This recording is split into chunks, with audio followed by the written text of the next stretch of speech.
I'm speaking with director Terence Davies of The Deep Blue Sea. This is a fantastic independent film. I really enjoyed it. I watched it over the weekend. And Terence, my first question for you was, you seem to pick your projects very carefully. What was it about this play that caught your eye and made you want to turn it into a film? Well, the only reason I pick a project is if I can actually see it visually, if I can see what the shots are. If I can't see it, I just can't do it. I just can't, and I say, sorry, I just don't see it. This was brought to me by the Vatican Trust, and said, they actually said initially, would I like to do a Vatican play? Because in 2011 it was his centenary. And I said, well, I can't do separate tables because Burt Lancaster made a version of it in the late 50s, and it's really good. And I said I can't do Browning version because there was a wonderful version in 1952 with Michael Redgrave. So I said I can't compete with those. I can't. I said, so I'll read the whole canon. I read the whole canon, and I said, I think I can do something with The Deep Blue Sea. And they said, fine. Was it a challenge turning it into a film, or was it easy because you had the play to go off of?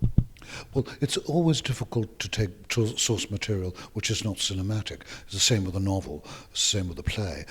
The problem with plays is that they talk all the time, because that's what theatre is. It's a spoken medium, and you can't change your perspective.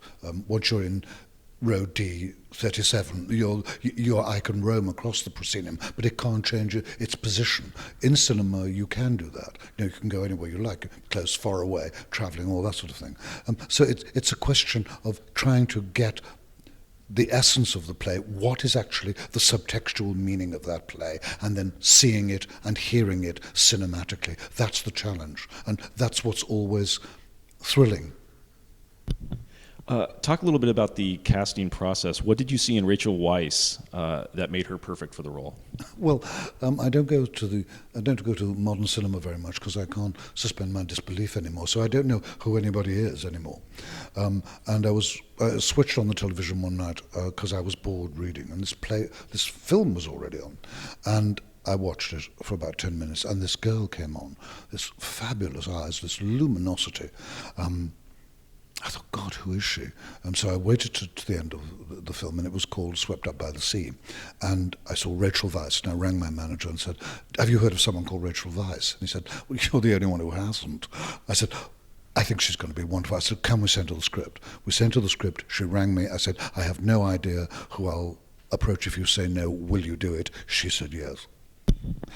That's great. Now, and speaking of her counterpart, Tom Hiddleston plays a fantastic leading man. So how was the chemistry between that two? Was it pretty electric from the start?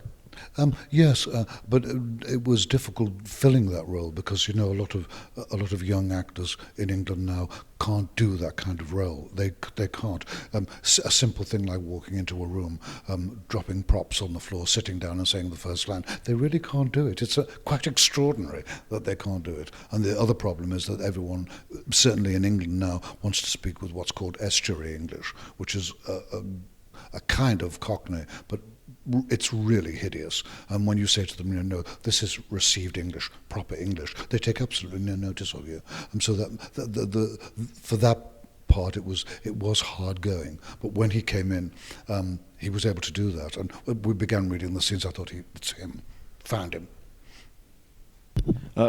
You do some very interesting camera work in the movie, especially during the love scene where the camera circles overhead.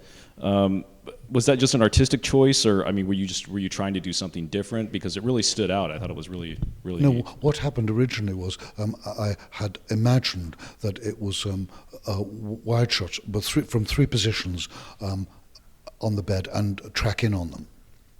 And then I realised just how clumsy that was. I thought it'll take forever and it would be really tedious. So we'd already shot, I knew how we were going to shoot her body lying by the gas fire when she switched on at the beginning. And I don't know where it came from, but I thought they should all be continuous, moving left to right over her body. It made some kind of cinematic sense, but I've had no idea where it came from. Now, there's an intense scene between Rachel and Tom outside the bar. Can you talk about that scene and what the actors brought to it? Well, you must remember the mores of the 50s. There were two things that you didn't do, even in working class background like mine. You did not go and get your man out of a pub. It caused ferocious rows, and you then did not row in public. You didn't do it.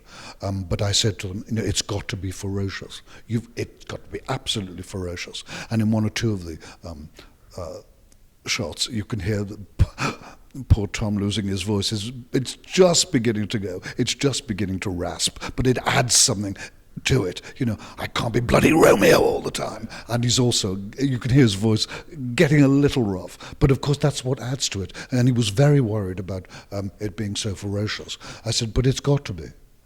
It's got to be that ferocious because of the fact that he's made to feel guilty for her attempted suicide, because for something that he thinks is trivial, forgetting her birthday. He was a fighter pilot during the Second World War when they were fighting 8 sorties a day. Lads of 20, 22, seeing his friends killed, and when you saw an enemy aircraft, you had 8 seconds to respond. I noticed a lot. I loved the detail you put into the film, like using the coins for the gas meter, and then also when she makes a phone call, she hangs up the phone as the call connects, and to get your money back. Yes. So that was kind of fun. Those little details. Is it more fun doing a film in a different era? Not really, because when I know what the era looked like. So it gives me enormous pleasure. Like when James Merrifield, who designed it, got original wallpaper. I mean, you look at it, I said, my God, where on earth did you find it? Because it looks so wonderful. And the house that we shot outside of, and in the hallway, we lifted up the carpet, and the lino was original from 1949. So what did you want to do different than the play in the 1955 film that starred Vivien Leigh? What did you want to have stand out in your version? Well, at first I wasn't sure, but once I knew what the subtextual meaning was, which it's about love. The play's about love and unrequited love. Each can't give the other what they want. That's what it's about. And the Vivien Leigh version is just a photographed play. I mean, and she gives a terrible performance. I mean, it's really awful. And you get the outside of this tiny house at the beginning of the film, then they move inside, and it's a mansion. It looks like an embassy, and you think, well, this is not a bedsit in the Ladbroke Grove. I mean, it just isn't. And her performance is dreadful, quite honestly. And I wanted it to be cinematic. If you're going to make a film, that's the first thing you do. How do we make it cinematic whilst keeping to the intrinsic truth of the source material? So, what do you think AMC moviegoers will take away after seeing this movie? What do you think their experience will be? God, I don't know. I don't know why people go to the cinema anymore. I don't know what they think or what they take away. I've absolutely no idea anymore. Well, it was a wonderful movie, and we really enjoy it. We're very proud to have it on AMC screens. Thank you so very much. Much indeed. Thank you.